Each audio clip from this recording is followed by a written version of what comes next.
नमस्कार। प्रस्तुत है आज का चिंतन। ऐसा भयंकर अकाल पहले कभी नहीं पड़ा था। अन्न एवं पानी के एक साथ अभाव पड़ने से क्षुधार्त लोग दम तोड़ रहे थे। सम्राट विडाल ने सभी मनीषियों, तत्वदर्शियों तथा ज्योतिर्विदों की गोष्ठी बुलाई। विचार विमर्श का क्रम चला। सर्वसम्मति से निश्चय हुआ कि भगवान इंद्र को प्रसन्न करने के लिए विशाल यज्ञ का आयोजन किया जाए। तैयारियां आरंभ हुईं। संत शारंगधर भी उसी प्रदेश में रहते थे। उनके 2 पुत्र पत्नी भी क्षुधा पिपासा के कारण प्राण त्याग चुके थे। असमय सगे संबंधियों, पुत्रों के बिछोड़ने का उन्हें जितना दुख था, उससे अधिक दुख इस बात का था कि यदि कोई उपाय न निकला तो प्रदेश की अधिकांश जनता अकाल के कारण दम तोड़ देगी। इस आशंका से संत का हृदय द्रवित हो उठा। अन्न जुटाने के लिए वे चल पड़े। कौमिलिया नामक स्थान पर जाकर एक धनाढ्य के यहाँ नौकरी कर ली। ब्राह्मण संत की विद्वता तथा आचरण की पवित्रता से विशेष प्रभावित हुआ। उसने संत को 1 सहस्त्र मुद्राएं दी। उन्हें लेकर वे स्वदेश लौटे, किंतु अभी सीमा पर ही पहुंच पाए थे कि देखा सैकड़ों व्यक्ति भीख मांग रहे हैं, भूख से पीड़ित हैं। संत की करुणा उमड़ी 1 सहस्त्र मुद्राएं उन्होंने भूखे लोगों को बांट दी और फिर काम की खोज में लौट पड़े। इस बार एक किसान के यहाँ नौकरी मिली। किसान उनकी परिश्रमशीलता से बहुत प्रभावित हुआ। प्रसन्न होकर उसने बहुत सा अन्न तथा कुछ मुद्राएं दी। जैसे ही कमाई लेकर राज्य सीमा में प्रवेश किया, अनेक नारियां अपने मरणासन्न अबोध बच्चों को लिए बिलख रही थीं। अपने बच्चों के मरण का दुख वे भुगत चुके थे। उन्होंने उस मुद्रा से वस्त्र अन्न स्त्रियों में बांट दिया। पुनः वे वापस लौटे और एक चांडाल के यहाँ काम करना आरंभ किया। पूरे सप्ताह काम करने के बाद चांडाल ने उन्हें 5 रोटियां दी।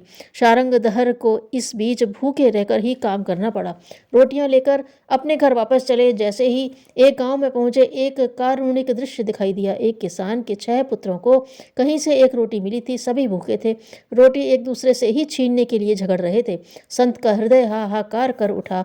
उन्होंने अपने 5 रोटियां बच्चों में बांट दी। यह दृश्य सभी दैव शक्तियां देख रही थीं। जैसे ही उन्होंने लड़कों के हाथ में रोटियां थमाई, उसी क्षण आकाश में तेज ध्वनि हुई, बिजली कड़की।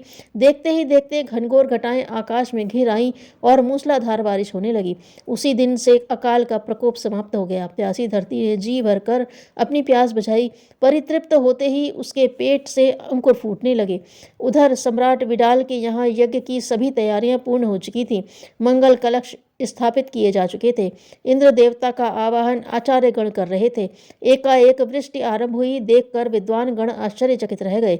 उन्होंने इंद्र देव की स्तुति की। वे प्रकट हुए। आचार्य गण ने सभी ने पूछा, देवेश, इस अप्रत्याशित कृपा का कारण क्या है? न ऋचाएं बोली गई, न आहुतियां पड़ी और न यज्ञ पूरा हुआ। इसके उपरांत भी आपकी करुणा मेघ बनकर कैसे बरसने लगी? देवेंद्र मुस्कुराए, बोले, तात, यज्ञ तो पूरा हो गया। अब आप किस यज्ञ की तैयारी कर रहे हैं? विद्वानों की सभा में खलबली मच गई। सबके मुंह से एक ही प्रश्न निकला, किसने संपन्न किया यह यज्ञ?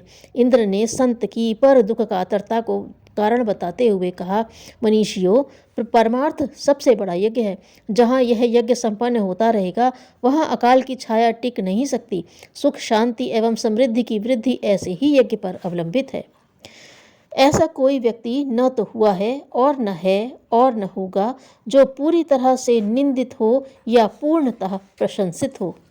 विचार का चिराग बुझ जाने से आचार अंधा हो जाता है। धन्यवाद।